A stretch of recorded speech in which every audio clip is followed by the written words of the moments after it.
అధికారులు దర్యాప్తు వేగవంతం చేశారు. మాచర్ల, గురజాలలో డీఎస్పీ రామ్మూర్తి ఆధ్వర్యంలో దర్యాప్తు జరుగుతుండగా నరసరావుపేటలో అడిషనల్ ఎస్పీ సౌమ్యలత దర్యాప్తు చేస్తున్నారు.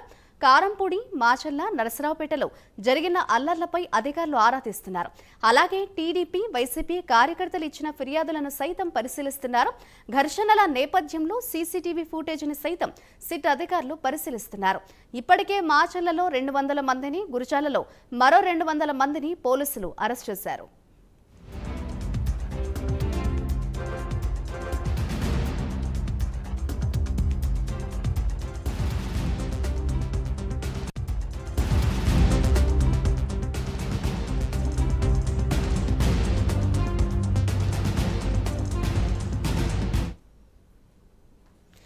ఏపీలో అల్లర్లకు సంబంధించి సిట్ అధికారులు దర్యాప్తును వేగవంతం చేశారు. ఇదే అంశంపై మరింత సమాచారాన్ని మా ప్రతినిధి రవికృష్ణ అందిస్తారు. రవికృష్ణ, చెప్పండి, ఏపీలో అల్లర్లకు సంబంధించి సిట్ అధికారులు దర్యాప్తు వేగవంతం చేసినట్లుగా తెలుస్తోంది. దర్యాప్తుకు సంబంధించిన లేటెస్ట్ అప్డేట్స్ ఏ విధంగా ఉన్నాయి? మాది ప్రెసెంట్ అయితే నిన్నటి నుంచి కూడా సిట్ అధికారులు అయితే మాత్రం పూర్తి స్థాయిలో దర్యాప్తు అయితే చేపట్టారు. ఏదైతే ఎలక్షన్ తర్వాత జరిగినటువంటి హింసాత్మక కార్యక్రమాలు ఉన్నాయో ఆ హింసాత్మక కార్యక్రమాలకు కారణాలు ఏంటి, ప్రేరణ ఎవరు, అదే విధంగా కూడా ఈ కార్యక్రమాలు అనుకున్నటువంటి ఉద్దేశం ఏంటి అనే దాని మీద కూడా పూర్తి స్థాయిలో కూడా దృష్టి పెట్టడం జరిగింది. దీనికి సంబంధించి ఎక్కడెక్కడైతే పల్నాడు ప్రాంతంలో దాడులు అయితే కొనసాగినాయో ఆ దాడులకు సంబంధించినటువంటి ఏరియాలకి ఈ సిట్ అధికారులు అయితే వెళ్లారు. నర్సాపేటకు చూసుకున్నట్లయితే ఏఎస్పీ సౌమ్య అక్కడ పూర్తిగా కూడా అక్కడ జరిగినటువంటి ఇన్సిడెంట్ కి సంబంధించిన సమాచారాన్ని అయితే రాబట్టేటువంటి ప్రక్రియలో ఆమె అయితే బిజీగా ఉన్నట్టు తెలుస్తుంది. నిన్నైతే ఆమె నర్సాపేటకి సంబంధించి నర్సాపేటకి పోలీస్ స్టేషన్ లో ఆమెకి ఆ కేసుకు సంబంధించిన వ్యవహారం మీద కన్సర్న్ సిఐతో మాట్లాడటం, అతని దగ్గర నుంచి ఇన్పుట్స్ తీసుకోవటం, అదే విధంగా కూడా కేసుకు సంబంధించిన వ్యవహారాలు మొత్తం చూడటం, దానికి సంబంధించి కేసుకి సంబంధించి ఏ సెక్షన్స్ వాటి మీద నమోదు చేశారనే దాని మీద కూడా తెలుసుకోవడం జరిగింది. అదే విధంగా కూడా ఈ కేసుకు సంబంధించి ఈ దాడులకు ఎవరు పాల్పడ్డారు, ఏ పార్టీకి చెందిన వాళ్ళు పాల్పడ్డారు, ఎంతమంది ఈ దాడిలో పాల్గొన్నారు, వీళ్ళని దాడి చేయమని చెప్పి ఆదేశించింది, పురుగొల్పింది ఎవరు అనే దాని మీద కూడా ఆమె అయితే మాత్రం పూర్తి స్థాయిలో కూడా దర్యాప్తు చేపట్టినట్టు తెలిసింది. ఇదే విధంగా కూడా మాచర్లకు సంబంధించి ఈ రోజు ఉదయం మాత్రం సిట్ అధికారిగా విధులు నిర్వహిస్తున్నటువంటి ఈ ఎపిసోడ్ కి సంబంధించి విధులు నిర్వహిస్తున్నటువంటి రామ్మూర్తి, డిఎస్పీ రామ్మూర్తి అక్కడ ఏదైతే కారంపూడికి సంబంధించి మోగతాడి, అదే విధంగా ఆ కారంపూడి గ్రామంలో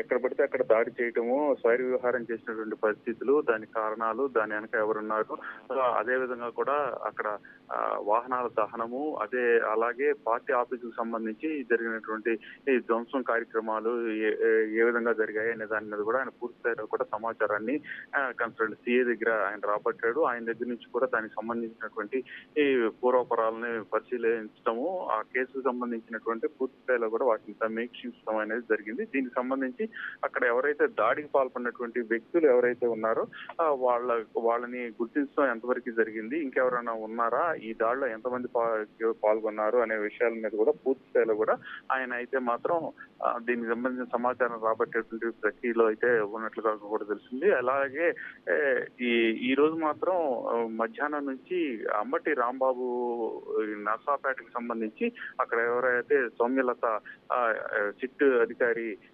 అడిషనల్ ఎస్పీ సౌమ్యలత ఉన్నారో ఆమె వచ్చి కలవడం జరిగింది. దానికి ప్రధాన కారణం ఏంటంటే ఇక్కడ సత్తనపల్లి 2వ పోలీస్ స్టేషన్ సంబంధించి సిఐగా ఉన్నటువంటి మీసాల రాంబాబు ఈ వైసీపీ వాళ్ళకి సహకరించాడు, తనని ఇబ్బంది పెట్టాడు, తన మీద దాడి చేసేందుకు ప్రయత్నించినా కూడా తను అడ్డుకోలేదు, పూర్తిగా కూడా వాళ్ళకి ఫేవర్ గానే ప్రవర్తించాడు టీడీపీ వాళ్ళకి అని ఆయన కంప్లైంట్ అయితే ఇవ్వడం జరిగింది. ఆ కంప్లైంట్ ని ఎవరైతే సిట్ అధికారి ఎవరున్నారో ఆమెకి ఇవ్వటం కూడా జరిగింది. ఆ తర్వాత ఈ పెద్దకూరపాడుకు సంబంధించి పెద్దకూరపాడు నుంచి కూడా కొంతమంది వైసీపీ కార్యకర్తలు అక్కడికి రావడం జరిగింది. వాళ్ళు అక్కడికి వచ్చి తమపై జరిగిందని, ఆ దాడికి ఫలానా వాళ్ళు దాడిలో పాల్పడ్డారని, వాళ్ళకి సంబంధించి వాళ్ళపై చర్యలు తీసుకోవాలని వాళ్ళ మీద పోలీసులు అయితే మాత్రం వాళ్ళని ముద్దాయిలుగా చూపించలేదనే కోణంలో కూడా వాళ్ళు కూడా స్టేషన్ కు వస్తున్నట్లుగా కూడా తెలిసింది. మొత్తానికి మాత్రం ఈ సిట్ కి సంబంధించి సిట్ అధికారులకు మాత్రం కొంత ఇటువంటి ఇష్యూస్ అయితే మాత్రం తలనొప్పిగా మారాయని చెప్పుకోవచ్చు. ఎందుకంటే ఒక పక్కన సిట్ సంబంధించి అక్కడ ఏవేవైతే ఇన్సిడెంట్స్ జరిగినాయో ఇన్సిడెంట్ జరిగినటువంటి చోట పూర్తి స్థాయిలో కూడా వాళ్ళు ఆధారాలను సేకరిస్తూ ఉన్నారు. ఆధారాలకు సంబంధించి పూర్తిగా కూడా వాళ్ళు ఒక పక్కన సీసీ కెమెరా ఫుటేజీని తీసుకున్నారు. అలాగే కేసుకు సంబంధించి పోలీస్ స్టేషన్ లో నమోదైన ఎఫ్ఐఆర్ కాపీలు, ఆ ఫిర్యాదు తీసుకోవడం జరిగింది. అలాగే సోషల్ మీడియా నుంచి వచ్చినటువంటి ఏవైతే వీడియోస్ ఉన్నాయో వాటిని కూడా తీసుకొని వాళ్ళు ఒక పక్కన వారికి సంబంధించి చూస్తున్నటువంటి పరిస్థితి అయితే ఉంది. ఈ సమయంలో కూడా ఈ వైసీపీకి సంబంధించినటువంటి నాయకుల ప్రోద్బలంతో కొంతమంది అక్కడికి వచ్చి తమకి టీడీపీ దాడులకు పాల్పడిన సందర్భంలో తమకు ఈ విధంగా గాయాలని వాళ్ళైతే దాడులు చేశారు అని తెలియజేయటం మాత్రం కొంత ఇబ్బందికరమైన పరిస్థితి అని చెప్పుకోవచ్చు. అయినప్పటికీ కూడా దానికి సంబంధించి పూర్తి వ్యవహారాలు, దాడులకు సంబంధించిన పూర్తి అంశాలు తమ దగ్గర ఉన్నాయని చెప్పి ఈ సిట్ అధికారులు అయితే చెప్తున్నారు. దీనికి సంబంధించి ప్రెజెంట్ అయితే మాత్రం రవికృష్ణ, ఈ సిట్ దర్యాప్తు అనేది ఎప్పటిలోపల కంప్లీట్ అవుతుంది, అలాగే ఎప్పుడు నివేదిక సమర్పించే అవకాశం ఉంది అని అనుకోవచ్చు అంటారు? అంటే ప్రధానంగా కూడా 48 గంటలు మాత్రమే ఈ సిట్ అధికారులకు టైం ఇవ్వడం జరిగింది. 48 గంటల్లో ఈ కంప్లీట్ గా కూడా ఈ దర్యాప్తుకు సంబంధించి పూర్తిగా కూడా విచారణ ముగించాలి. 48 గంటల తర్వాత మాత్రం ఆ నివేదికను తమకు సమర్పించాలని కేంద్ర ఎన్నికల సంఘం అయితే తెలియజేసింది. దీనికి సంబంధించి ఇప్పటికే అంటే ఈ రోజు నైట్ కి 10 గంటలకి 48 గంటలు పూర్తవుతుంది. ఈ లోపలే వీళ్ళైతే మాత్రం పూర్తిగా కూడా ఎక్కడెక్కడైతే ఈ దాడులు జరిగినాయో దాడులకు సంబంధించినటువంటి ఈ సమాచారాన్ని మొత్తం సేకరించారు. దాంతో కూడా ఎవిడెన్స్ కూడా ప్రొడ్యూస్ చేయాల్సి ఉంది. ఎవిడెన్స్ ప్రొడ్యూస్ చేయాల్సిన పనిలో వాళ్ళు బిజీగా ఉన్నారు. వాళ్ళు సేకరించినటువంటి ఆధారాలు ఏవైతే ఉన్నాయో సీసీ ఫుటేజెస్, అదే విధంగా కూడా సోషల్ మీడియాలో వచ్చినాయి. కేసుకు సంబంధించి వచ్చినటువంటి ఈ కేసుకు సంబంధించిన ఎఫ్ఐఆర్ కాపీలు, అలాగే పబ్లిక్ నుంచి వచ్చినటువంటి ఇన్పుట్స్ ఏవైతే ఉన్నాయో అవి, వాళ్ళ దగ్గర నుంచి వచ్చిన వీడియోలు, ప్రత్యేక దగ్గర నుంచి వీడియోలు మొత్తం కూడా సమర్పించాల్సి ఉంది. మొత్తానికి మాత్రం ఈ రోజు నైట్ కి వెళ్ళా కూడా దర్యాప్తు పూర్తి స్థాయిలో కంప్లీట్ అవుతుంది. తర్వాత నివేదికను మాత్రం కేంద్ర ఎన్నికల సంఘానికి మాత్రం పంపించడం జరుగుతుంది. Madhavi. Right, thank you Ravikrishna.